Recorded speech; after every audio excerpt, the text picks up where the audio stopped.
What country is Oceania at war with? I don't remember. Oceania is at war with East Asia. Do you remember that now? Yes. How many fingers am I holding up? 5. You see at least that it is possible. You've understood the reality of the past and of the present, Winston. Now, what of the future? A question. How does one man assert power over another? By making him suffer. Exactly. Obedience is not enough. Power is inflicting pain and humiliation, otherwise you cannot be sure. Power is tearing human minds apart and putting them together again in new shapes of your own choosing. Power is not a means, it is an end. In our world, there will only be triumph and self-abasement. Everything else we shall destroy. The past is forbidden. Why? Because when we can cut man from his own past, then we can cut him from his family, his children, other men. There is no loyalty except loyalty to the party. There is no love except love of Big Brother. All competing pleasures we will destroy. If you want a vision of the future, Winston, imagine a boot stamping on a human face forever.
My name's Andy. And it is Tuesday, the 8th of July, 2014.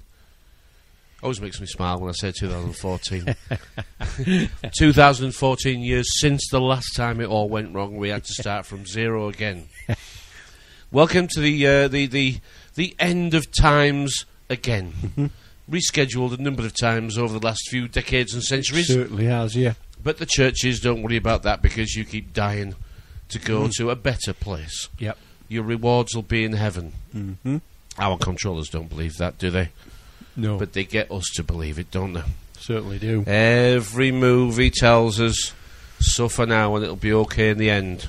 Mm-hmm. We never figured that the end was our death. We always thought it would be the end before we died. Mm-hmm. But it's not before we died, is it? Nope. It's suffer now, and it's a bit like the Muslims. Is it 27 virgins they get promised? Yeah. And they believe that rubbish as well, don't they?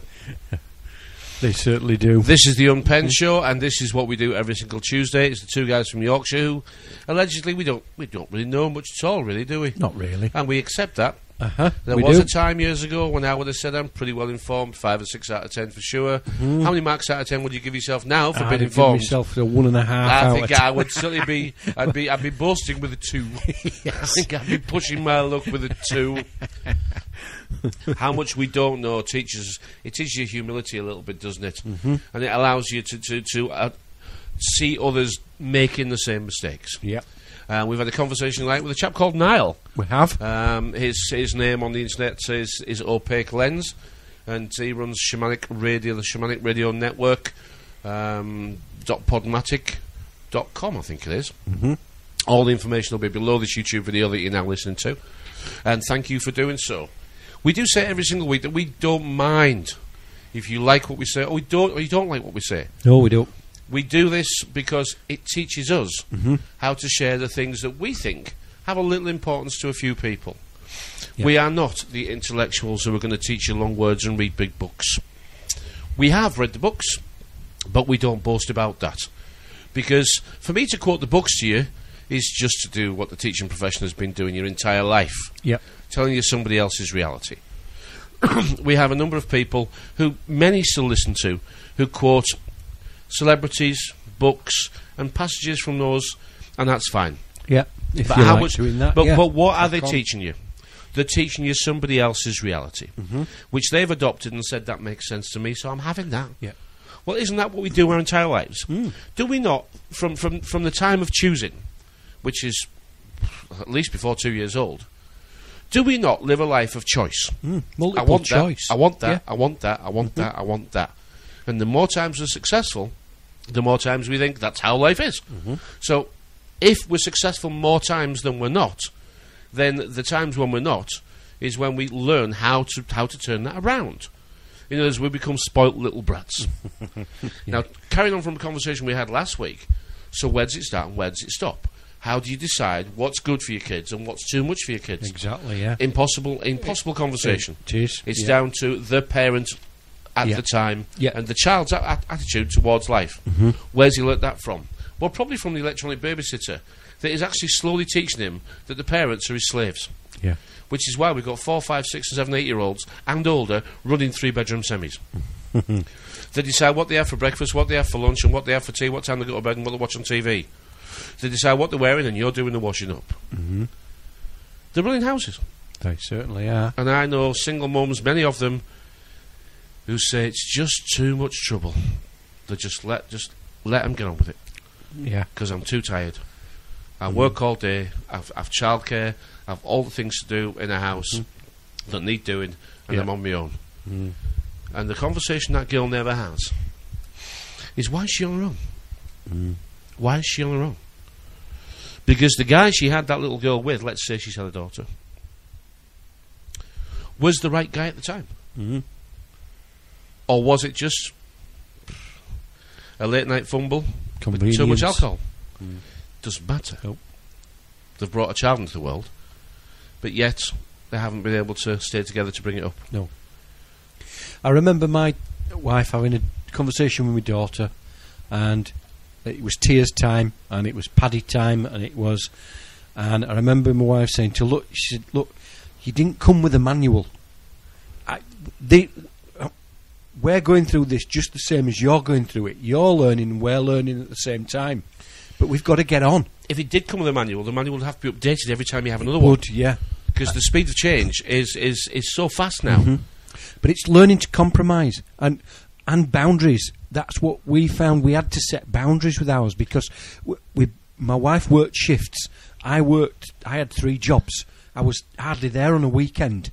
So my wife got the brunt of it.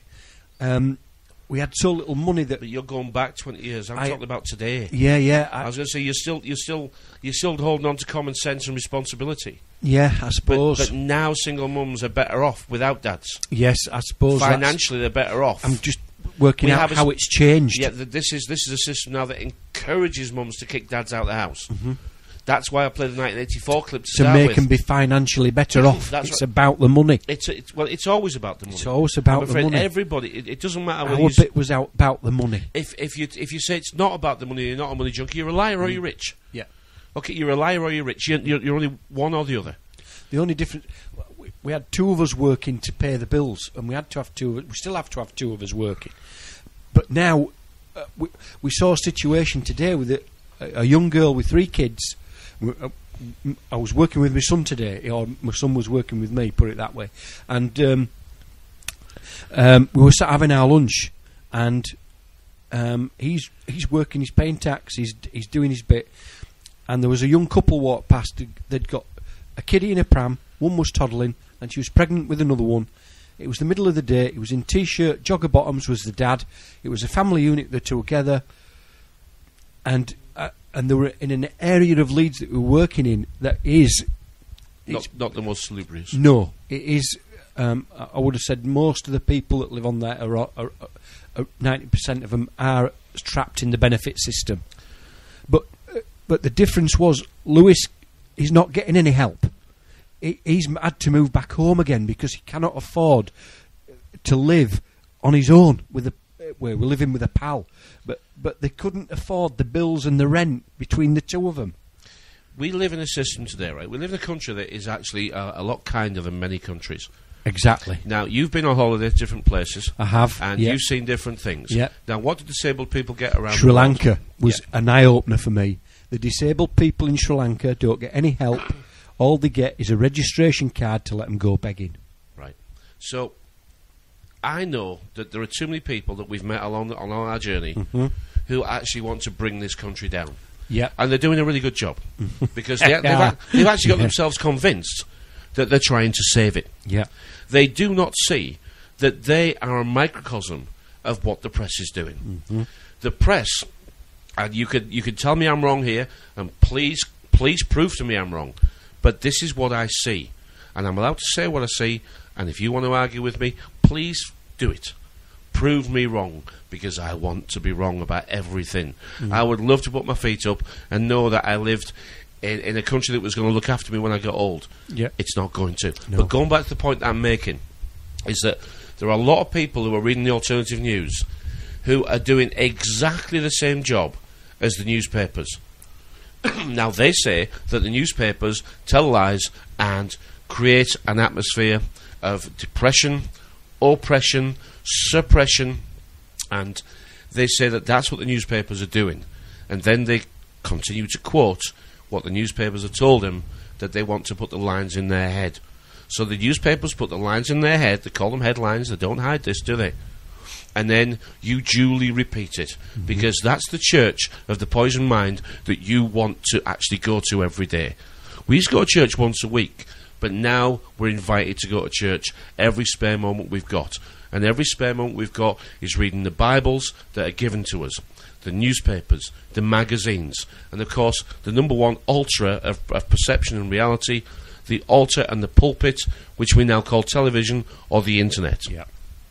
We are really quite too stupid to realise that in our pathetic efforts to try and make the world a better place, we never figured out why is the news given to us for virtually free, why are we encouraged to share it, why have we been given the tool to share it, and why do we think by telling people how bad things are we're going to make their life better. This is a level of stupidity that is beyond my thinking. And yet the majority of the people in the alternative news are doing just that. They are making people think that the world is full of broken, nasty, corrupt, aggressive, ignorant people. This is rubbish. And I'll tell you what, it is rubbish.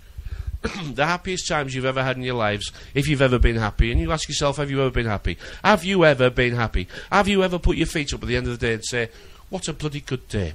Have you done that? I have. I have. Good lad. Yes. Because I think a lot of people would say yes and be lying. They'd be bloody lying. Because I think a lot of people go home and start bloody whinging. They've been at work all day and they've been peck by the boss. And the boss has been pecking them, and then they go home and do exactly the same thing to their own little kings and castles. Peck at the missus, peck at the kids. They've been bossed about all day, they go home and boss the bloody family about all night. Are they happy? Are they buggery? We're stupid people, and we don't accept that, because we want stuff. We want stuff. We want stuff. That has no significance in your life whatsoever. We bloody want stuff. We do, yeah. We watch people who've got less than us holding hands, going for picnics by the river, doing a little bit of fishing, and letting the kids get dirty in the mud. And we're jealous of them. They're having a day out for free. We have to spend 100 quid at Flamingo Land, to do the same thing. Who's the day out really for? Who's it for? You see what I mean by that? Because I get the impression that the parents are having a better time than the kids. Now, we had the Tour de France go through Ripon on the weekend. We did, yeah. And all the shops over-ordered massively. Yes. And I was saying to everybody, this isn't going to be what you think it is. I was saying the same. I said, it's not going to work. We're not all going to take 10,000 quid on Saturday. No.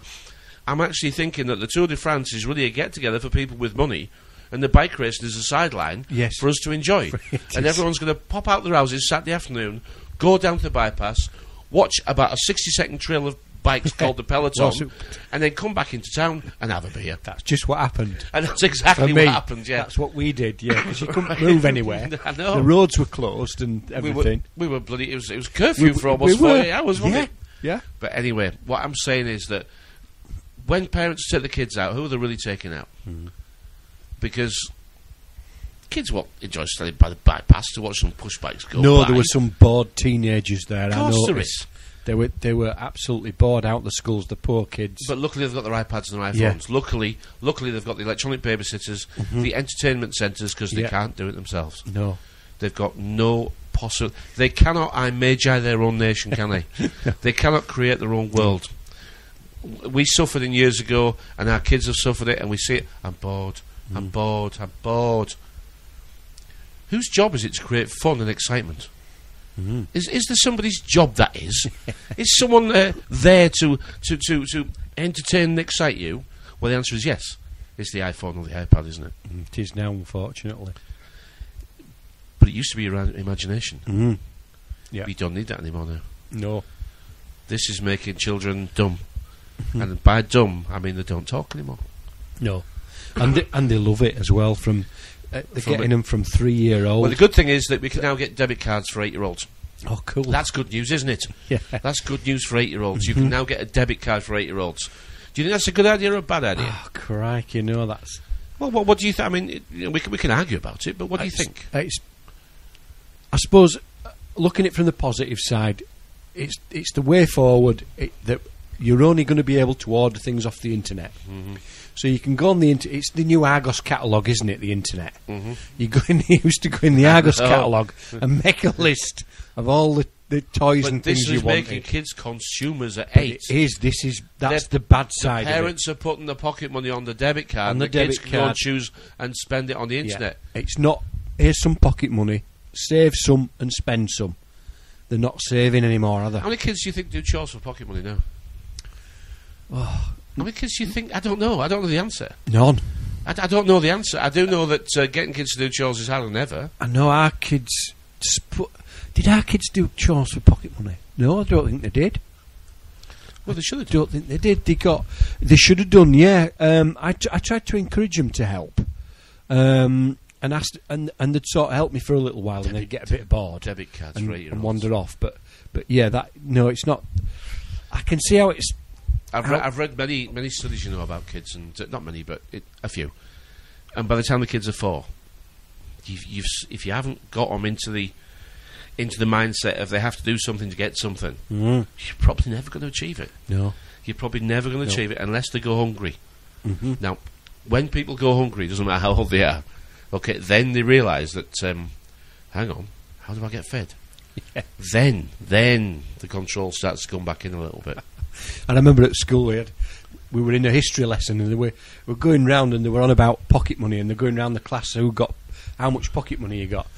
And I was one of the lowest. I only got 25 pence a week. And I remember the teacher saying, 25 pence a week? Are you taking the mickey? I says, no. I got 50. And I says, and it's been stopped for 3 weeks because I'm been punished. He says, you've been punished for 25 pence a week? He said, I'd go and strike if I were you. I used to get 50p, and then I used to wash the phone box. My house where we used to live was opposite the phone box, the village phone box. And because we were quite poor, we didn't have a phone. But I knew the phone box number, and I could hear it from my house. So that was the phone number I used to give people if they wanted to ring me. I know. And I used to wash the phone box, and I used to have to take a stool because I couldn't reach the top windows. And I was only about 9 or 10. Yeah. But I got 50p for that as well. So I had 50p pocket money and 50p for that. Yeah. How old were you when you had your first paid job? I was actually 18. Your first paid job? My first paid job. No Saturday jobs? No jobs? No, I wasn't allowed. I wasn't allowed paper round or things like that. Parents Right. were jobs. I suppose. I suppose you can put it down to working for my granddad during the whole school holidays. Because I went to live with my grandparents when I was 14. I left. I got out. I'd had enough of the Jehovah's. Yeah. And and left home, went to live with my grandparents on my dad's side. And I worked for my board and lodging during the school holidays. Okay. And my nan got the £5 family allowance. Because we did hay baling, potato picking. Yeah. I did the milk round with the milk when I was collecting eggs at a chicken farm. All sorts of stuff. Yeah. Yeah, and it was... Well, it was all right. I enjoyed it because I had money. Yeah. Yeah. I had money, yeah, it was okay. But, and I was only... Well, I was cleaning the phone box from about 8 or 9, well, 9 or 10, I can't remember really, but it was before I went to big school. I had to do chores for my 25p pocket money. We had to weed the garden and strip wallpaper. I even had to go around, I'd get on my bike, and during the summer holidays we had to go and do the shopping for the elderly Jehovah's Witnesses. So we'd go to the Morrisons for them and stuff like that. But all you got were a cup of tea and a biscuit. They didn't slip you any money. So at least you still had the. But we knew we still had community, didn't we? You still had community. You could still walk out when it was dark. Yeah. You didn't fear that paedophiles were on every corner. No. Whereas nowadays, I mean, we can't keep the paedophilia stories out of the newspapers. Now, do you think it's because they just can't keep the lid on this stuff? Do you think it's because so many people now know what's going on? I think we asked questions, and you can hear it in earlier shows if you go back. And when this Jimmy Savile scandal surfaced, I remember us saying... It's over 2 years ago now. I remember us saying... Why now? Why? Why now? Yeah, why now? They've buried this since the 1960s. They knew about him since the 1960s. He's worked in the BBC. They've known about him. I think it came to light in about the 80s that it was written about. Mm-hmm. So they've known about him and other... Well, people were speaking out as well, but it wasn't investigated. No, people were told to shut up. I mean, and they just refused to investigate. It was just a done thing, yeah. So what do you make of all this now? Because we're 2 years plus in. I mean, what are they trying to do here? Is it wear us down on paedophiles? Because here's a story from The Telegraph. And it's on my Facebook page, which the link will be below the YouTube video. But here's a story for The Telegraph. Now, The Telegraph, it doesn't matter what we think about The Telegraph, or who we think or what we think The Telegraph is doing in the way that we can prove it. Mm-hmm. But here's the story. And this is a claim how some university academics make the case for paedophiles at summer conferences. And this is, paedophilia is natural and normal for males. Now, hang on a second. And the reason why I say that is because... I've got to word this properly, otherwise I'm going to make myself sound stupid here. As guys get older, you still never lose the eye for a pretty girl, do you? No. A pretty girl remains a pretty girl no matter how old you are. Mm-hmm. But you understand that those chances are gone a long time ago. You had your time, ideally you've got married, you've got kids, but a pretty girl remains a pretty girl, and in years gone by you could say what a pretty girl that is, and people would infer or actually attach nothing to that compliment apart from what it was, which was a compliment. Mm-hmm. Or was it? Mm-hmm. Or was it? Because our understanding of the language leads us to conclude that men, not you, not me, and not many, but some, are predators. And prickly subject that I'm on here, but as the ladies get older, okay, mm-hmm. they're not the same as a pretty girl, are they? They're not the same. And if you still got an eye for a pretty girl, there's no wonder that the lady who's getting older by your side feels insecure. Mm-hmm. You know? Yeah. We're making such a hash of marriage. Relationships are collapsing around us, and we still don't accept that we must have this wrong somewhere. Mm-hmm. We must be doing this wrong somewhere. We know that going back a few years, the men were too strong and too powerful, and the women didn't have the protection that the law now gives them. No, well, they weren't even allowed, going back enough years, they weren't allowed a bank account even. Well, you only have to go back into our lifetimes. Yeah. My mother actually had to have a sponsor for a bank account, mm-hmm. and somebody to guarantee a loan in 1970. Mm-hmm. There you go. 1970. Mm-hmm. And you're right, bank accounts, single name bank accounts. Yeah. And loans of any kind that didn't have a male guarantor, mm-hmm. Nope, you couldn't get them. Nope. So that's only 44 years ago. Mm-hmm. So I think we can say that perhaps some changes needed to be. Yeah. But then the changes kept coming, until now we live in a world where of competition between compete man with and women.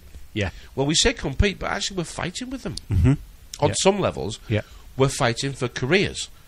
Now listen to the word career. To career is to bounce and bump and collide and carry on. Not know where you're going. Yeah, exactly. Careering around but we career all our lives, don't we? We career from one place to another. And yet competing with girls in our lifetime has become the normal. But before then it wasn't. It was a man's world, wasn't it? Yeah. You know, in our dad's times, girls were seen as less than. Yeah. Whereas in our times, the worm has turned, and now the press and the TV and Hollywood are pretty much portraying guys as less than. Yeah.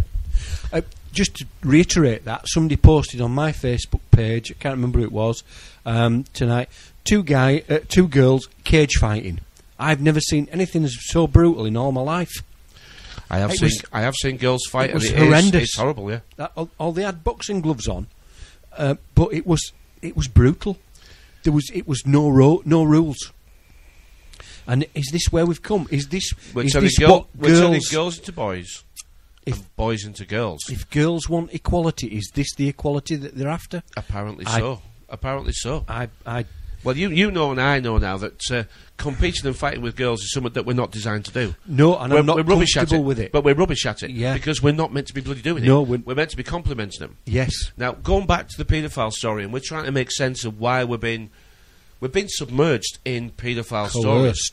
But, well, first of all, this will actually serve to anybody who's up to no good in today's world. This will bind them tightly together. Yeah. In other words, make them more secretive than ever. In other words, you know, if is the upper levels of government, are they compromised? Well, we're led to believe and being told by many sources that yes, they are. I watched over the past couple of weeks. I've watched a series that was in the 1990s with a guy called Ian Richardson, which was an aide to Margaret Thatcher.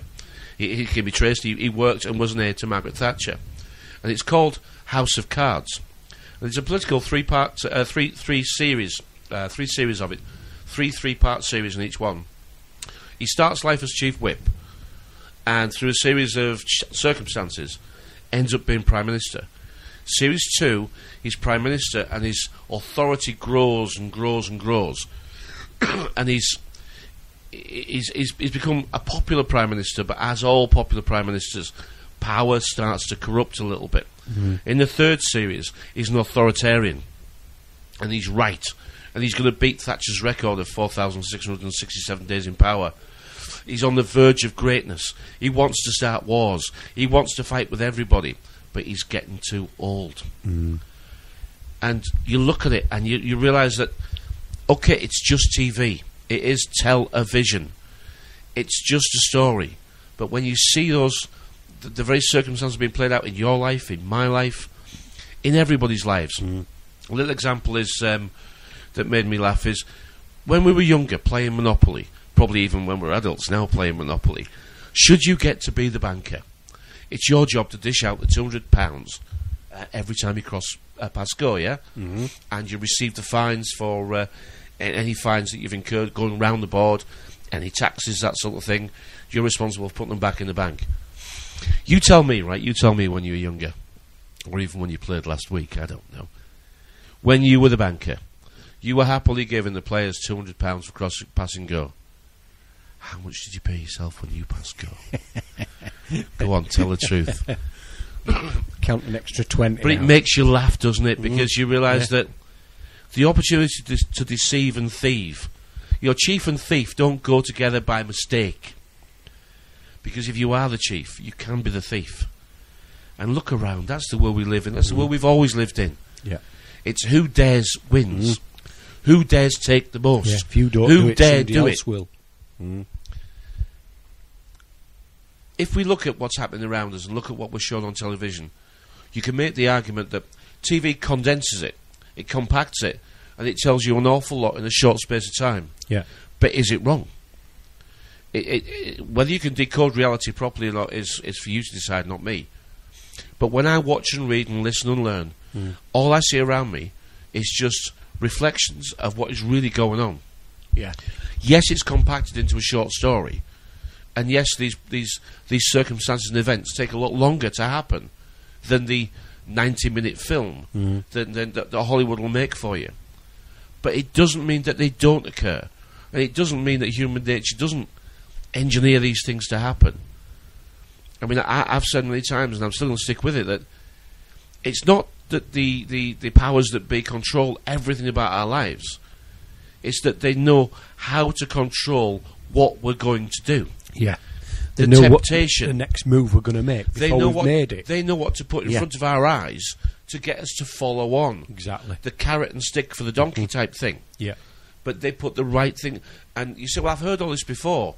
But have you experienced it? Do you see the windows that they want to put in front of your eyes? You know, which window shall we go through today? Which window shall we look through today? It's not a mistake. When you see how we are led, we've been led, coloured. Yeah. It's quite remarkably simple. The tactics that they use. But it's just the depth, isn't it? It's the depth of your understanding and vision. You know, vision on. Yeah. You know, not dino vision, not dinosaur, not die didn't see. It's you did see. You didn't become a dinosaur and were blind to the change. You became a dino-see. You died, but you didn't not see. That's what we are. Look at the words dynasty. Put the word dynasty together. You get dynasty. Yeah. It's not a mistake, is it? No, we don't think so. There's no way that these are mistakes that we're making here. No, and I think we said, just linking that in with mistakes and what's happening here with this paedophilia thing. I remember us saying, there's a lot of celebrities here been dragged out the woodwork, put through the coals. There's a few of them that have come out of it untarnished, but tarnished nevertheless because mud sticks. And we said, through the people that we know, Bill Maloney and people we spoke to, Pie and Mash Films, go and check them out. And we said, how come they're keeping it off the so-called ministers, these servants that we've got? Why are are they using this celebrity as a cloak to keep it off the servants? Well, look at Leon Britton. Right, look, now, I actually know somebody who shook his hand a few years ago now. And they said it was like shaking the hand of a limp lettuce. The guy was sweaty, slimy snake. The person who shook his hand I know personally, and I know he did. And he said the guy made his skin crawl. He said the guy smelt of evil. Yeah. Luckily, he's lost the dossier. Well, yeah. That's all I can do is say my experiences through life. What I know, what I've seen, and who I trust to tell me what they've known and seen, and add it all together and see what pictures we come up with. Paedophilia is not new, is it? No, it's not new, is it? No. Young virgins have always been they've always been sacrificed, haven't they? Which is just code words for children, isn't it? Yeah, that's all young virgins is. Now, do you think these at this presentation the Telegraph is talking about here, and this is 5th of July. This isn't 2, 3, 4, 5, 6, 7 years ago. Paedophilic interest is natural and normal for human males. It's not, is it? The poisonous swines. They are horrible, aren't they? They are. Have we said before that what these newspapers do with these stories? They say, if you want to join this club, this is how you get in. This is how you get in, yeah. This is what you've got to do to join. It binds those at the top tightly together. Yeah. And whether you like it or not, you learn that you might encounter this opportunity along the way. In other words, to get into every clubs, there's an entry fee, isn't there? Or an initiation ceremony. Initiation ceremony, yeah. Now, do we know and believe that they exist? Well, yeah, we know and believe all clubs have initiation ceremonies and fees. Yeah. But we don't claim to know what they are. No. We know what the Masons are, because everyone knows what the initial Masons are. And that is that you have to believe in somebody greater than yourself. Yeah. You have to superior being. You have to accept a superior being. Yeah. And that being is superior to you and in knowledge. Yeah. And by joining the Masons, some of that knowledge can be shared with you. Yeah. And it can be anything like... It can be a dog, even. Yeah. If you believe a dog is a superior being, I'll let you in. Yeah. Yeah. But listen at this line here. Paedophilic interest is natural and normal for human. It's not. No, it isn't. Okay, said the presentation. At least a sizable minority of normal males, it corrects it here. At least a sizable minority of normal males would like to have sex with children. Normal males are aroused by children. This is not true, is it? No. This is horrible, isn't it? It is. Because this is in the Telegraph, okay? Now, who would be actually interested in having sex with children? Let's look at the faces. Let's look at Jimmy Savile and Rolf Harris. Let's look at who would want to have sex with those people. Well, not attractive grown-up females. They just don't go together, do they? No. I mean, they'd have to hire prostitutes. But prostitutes would, well, they'd have to generally get rid of them all because they talk too much and sell the stories. Yeah. So why don't we find a particular interested clique that like to have... you see, this is where they've crossed the line that you and I accept exists. Yes, they have. In this race for survival, which is what it is, they don't have to race for survival because they've got to the top of their mountains, as it were. They've short-circuited the system. They've found their way. They've cheated. You and I have to continually remember that our lives are about survival, and those that rely on us bringing home the things that they need, and that's obviously security and the wealth. You have to bring the money. You have to bring the bacon home, don't you? Well, these people are a little bit past that worry. They can sleep soundly in their beds knowing that they've got enough money to not have to worry about the things that you and I have to concern ourselves with every day. So they're past the line that we would have to, but they can now concentrate their interests in different things. And we know what power does. Power corrupts. Yeah. And add power to secrecy, and then add money to it, and all of a sudden, there is no line. What are you prepared to do? Yeah. To get into the clubs that do make the decisions. Compromised for sure. Without a doubt. They are, well, they have to be, don't they? They do. What use is it? Said that before. What use is a ugly, sweaty, two-faced, double-crossing guy, unless he works for you? What use is he? None. You know, a useless mouthpiece whose every single words have to be written, whose mistakes have to be cleaned up by others. If you don't run him, if you don't puppet him, what use is he to the world? He is more enslaved than you and I will ever be. Of course, yeah. Because he can't do anything. Nope. He can't make anything. And without the system that's been built for him, he is nothing. But he is taught, he is trained to lie. Yeah. He is trained to look you in the eye and make you believe that he serves your needs. Yeah. They'll never get away with it now. They wouldn't ever convince me that's what they do. You see, we're so busy surviving. Yes, we are that's so true. busy surviving, and they're so busy making it harder and harder for us. But that's how they get paid. It is, yeah. They get paid by making our lives harder. It keeps them in their place to The where they 1984 want to be clip, then. the 1984 clip that we opened with. What does it say? How do you assume power over a man? Make him suffer and keep him suffering. And keep him suffering. So he yeah. knows who is dominating and why he's dominating and why he must be kept down. That's what they do to us. That's why everybody's frightened of him. But would you be frightened of David Cameron? Would you be frightened of Nick Clegg? No. Would you be frightened of the Miliband people? Oh, I really need to say something that I shouldn't. Boys. Well, I mean, I've sat next to William Hague. He's just a little boy. I mean, look at the rumours that are spreading about these people. We can't spread them because we can't substantiate them. But listen to them. They're all compromised in their own way, aren't they? We always find out about dead people, don't we? Yes. Never found out about living ones. I know Rolf Harris, but was he 84 now? I know, yeah. You know, he's... And there's even... I know Vanessa Phelps has even come out now and said that he had to go at her on a radio show and things like that. It's just... You just think... The bounds have gone out... The boundaries have gone for them, haven't they? But are we able to understand... But we've talked about this before.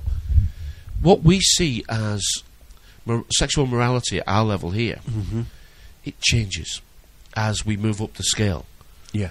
Because as we move up the scale, it still is a man's world. Albeit there are many girls in there. Yes. Okay? But it's still a man's world on the level above us. It is. And that man's world reacts to girls differently. I've just remembered something. I was listening to Hillary Clinton, and my lip were curling up and everything were curling up as I was listening to her. The Wicked Witch of the West. And she's on about empowering women in this new book that she's brought out. And we've got to empower these women. And I was sat there listening to her, and I thought, I just said to Karen and my son, I says, I'd love her to give that speech at a Mason's dinner. Because, I mean, the world is changing and the girls are going to assume control of the world. The female deity will return. Yeah. In years gone by, hundreds and thousands of years ago, the female deity was always worshipped. And we will turn full circle and get back to that. But right now, for all that we're having trouble getting on with the girls, the next level up, they're going to have trouble getting on with the girls as well. Well, I think I've talked in previous shows. I was invited to join the Masons, and I went along to see what it was all about. And at the dinner, you stand up and they sing the anthem, and they raise a glass to the Queen. And as they're doing this, I didn't do it. I refused to do it, and I got a few looks as they were doing it. But as they raised the glass to Her Majesty the Queen, somebody shouted out, "Soon to be king." And that, when I heard that, I thought, yes, this is, as soon as William is made king, whether Charles gets there or not, I don't know. Time will tell. But I think that then the balance will have been restored in, as you were saying, that it's a male society that we live in. And currently we've got Queen Elizabeth, and I think that we hear a lot about Henry VIII, and we had Queen Elizabeth and all those, and the way that history's gone, I think, and hearing that in the Masons, that's what they're waiting for. They're waiting for whether she abdicates or whether she dies, whichever way it goes. When the Queen's... They don't usually abdicate, do they? When there's some political scandal, not usually, or parliamentary scandal. Usually, really. well, yeah, and the Spanish kings had to abdicate, hasn't he, because of a scandal. Yeah, well, but I mean, we think the Queen runs Parliament, but she doesn't run it in the way that we think she does. No. She has the power of veto, but she doesn't have total control of Parliament, you know. No. And when the Queen is Queen, her husband is not the king, is he? It's Prince Philip. Yep. So when we've got William on the throne, now Camilla, I understand, cannot be called Queen. Now, there's some interesting stories going on about Camilla, you know, and I'm not going to say they're true, but there is some interesting undercurrent going on there about Charles and Camilla, and about that now they're married.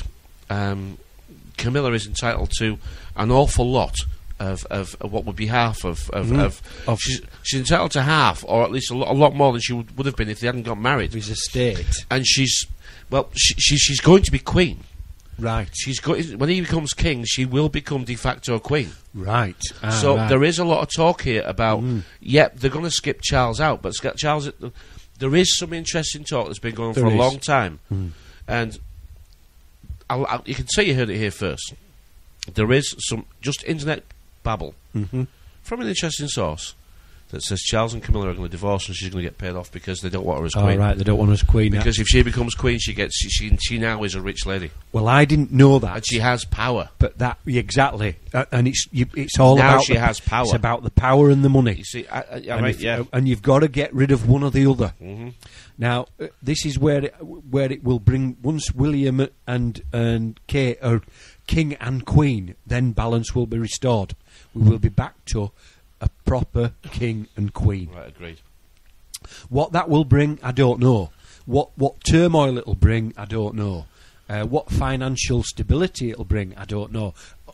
Whether stability or unease, I'm not sure. But I know that they've got him cutting his teeth at the moment and cutting ribbons and all that kind of thing, because they opened the... Who knows? They flew him up to Harewood House. He was in West Tanfield, which is actually 5 miles north of here. And then they flew him from Harewood House up to West Tanfield, to watch the race go by, didn't he? Well, to meet the family of the biggest landowners in North Yorkshire. I was going to say, I just said to Karen, I said, there's somebody in West Tanfield that owns a lot of land around here. Listers, yeah, they own massive landowners. Yeah, who knows what the connection is? I don't know. We've got a great church in Massam, which looks.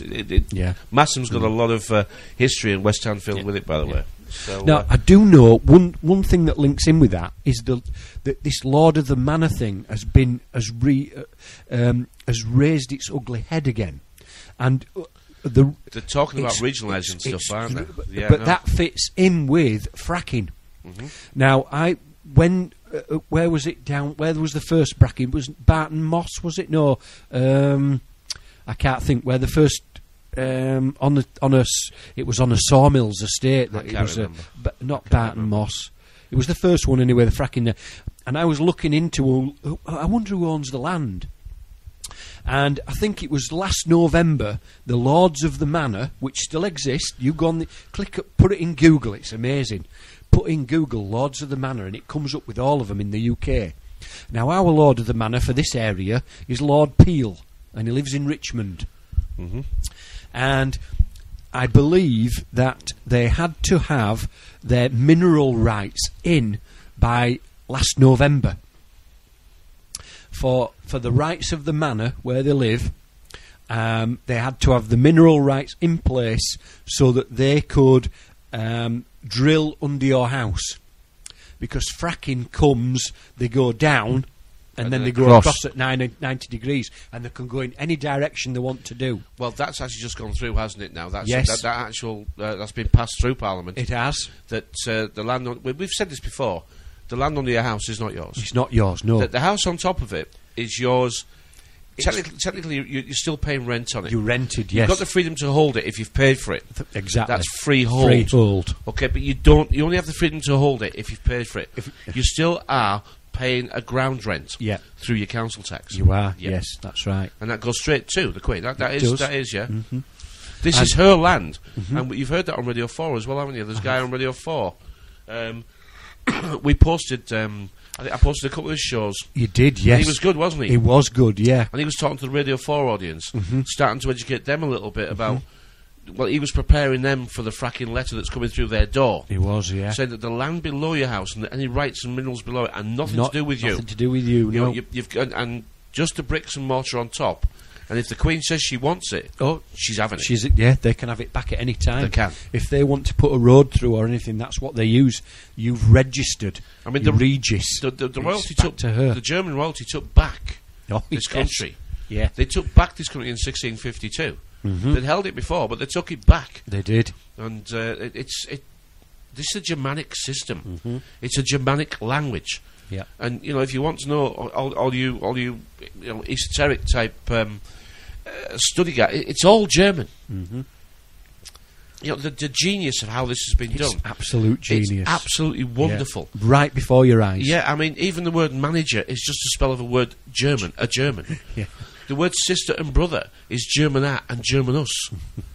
Yeah. That's the Latin for this. Yeah. We fail to see it.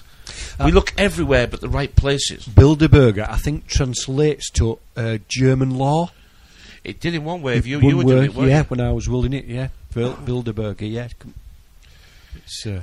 They don't hide it.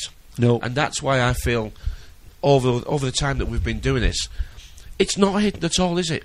No. It's not hidden. No. But they don't give you it for free. You've got to take some of your own time and go and educate yourself. You have. Yeah. They teach you how to be a slave to the system. In the early days, everything was wrong, everything was paranoid, everything was set up to make us fail. Yeah. Well, they were right. They were absolutely right. But once you learn that, you turn it around a little bit, don't you? You learn the pitfalls. If you watch the film 1984, John Hurt, fantastic performance, horrible film. It is dark. There's nothing to enjoy about dismal, that film. No. Nothing to enjoy at all.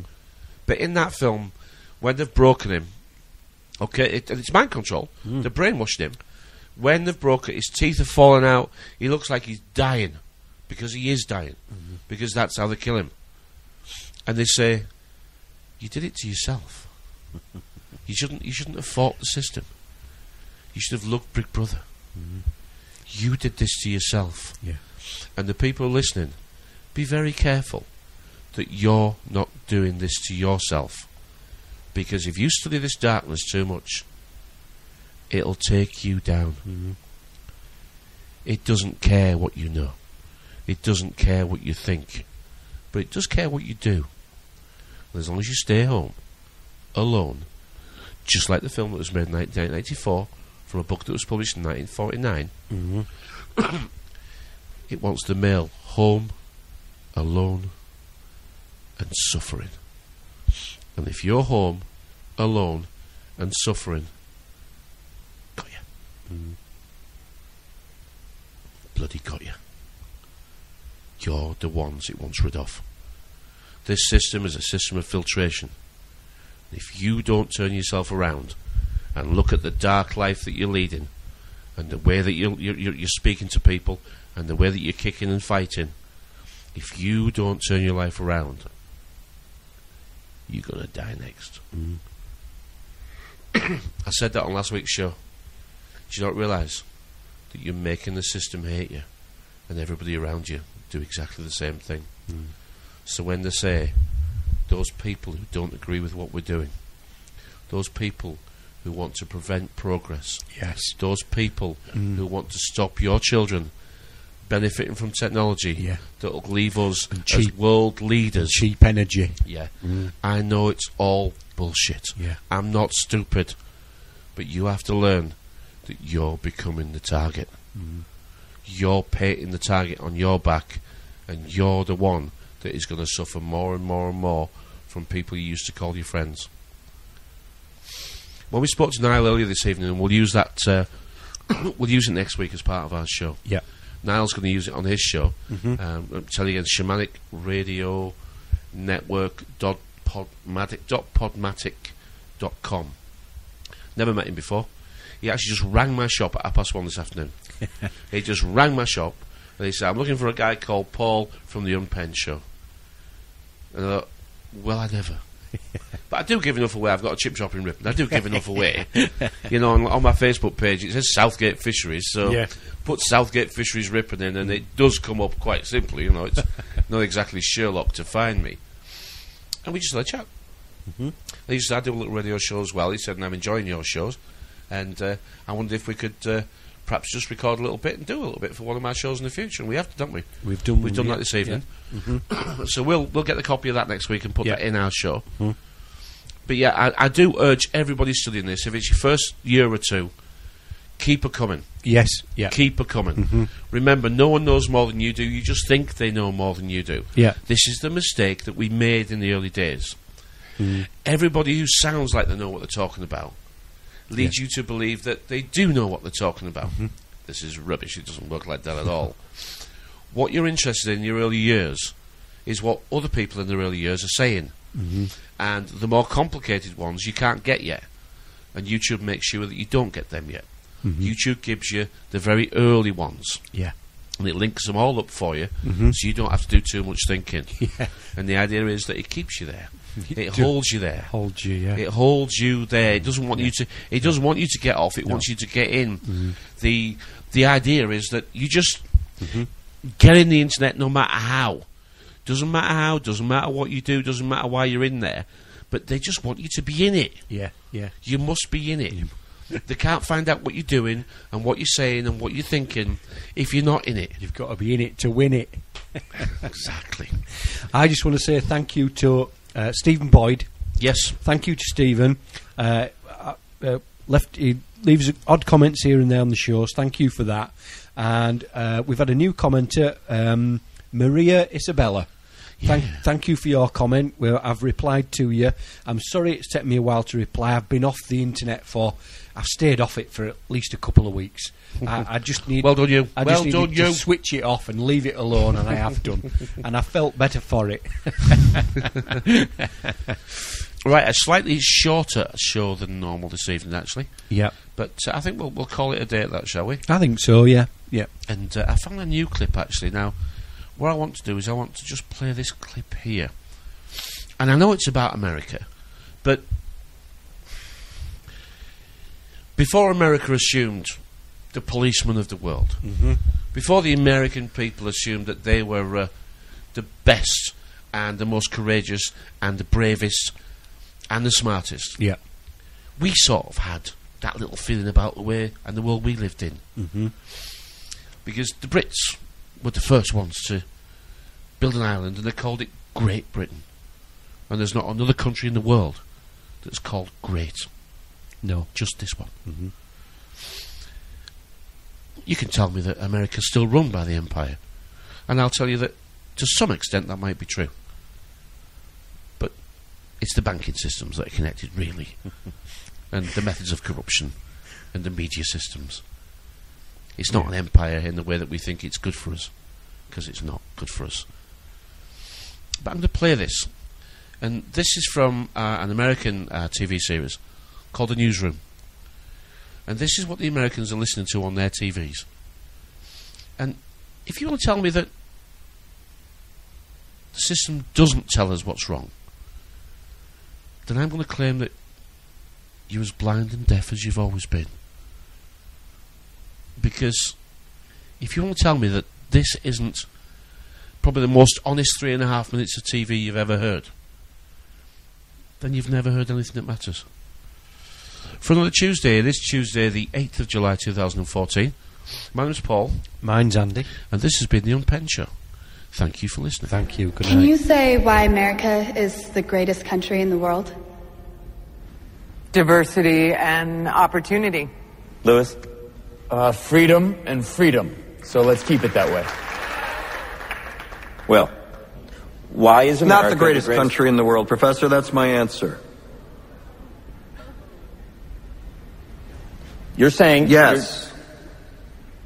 Let's talk about... Fine. Sharon, the NEA is a loser. Yeah, it accounts for a penny out of our paycheck, but he gets to hit you with it anytime he wants. It doesn't cost money. It costs votes. It costs airtime and column inches. You know why people don't like liberals? Because they lose.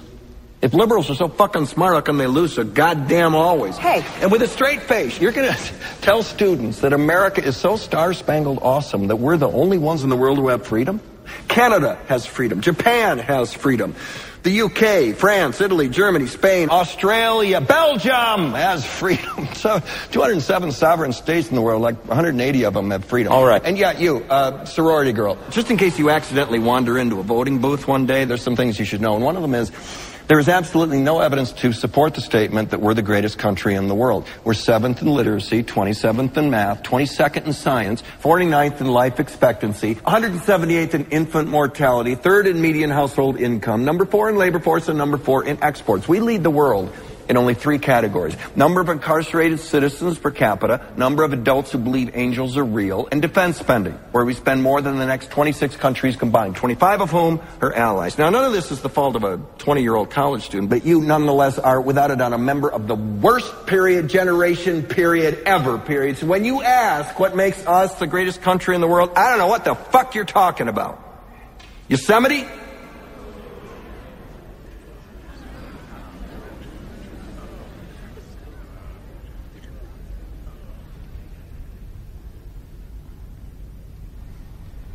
Sure used to be. We stood up for what was right.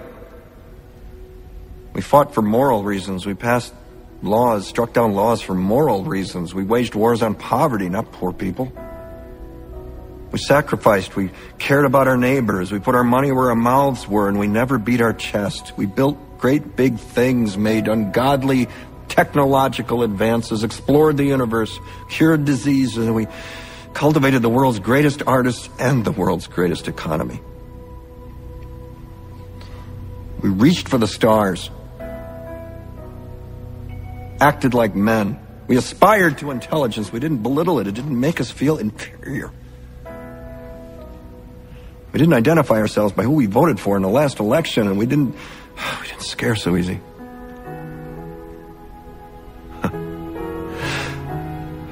We were able to be all these things and do all these things because we were informed by great men who were revered. first step in solving any problem is recognizing there is one. America is not the greatest country in the world anymore.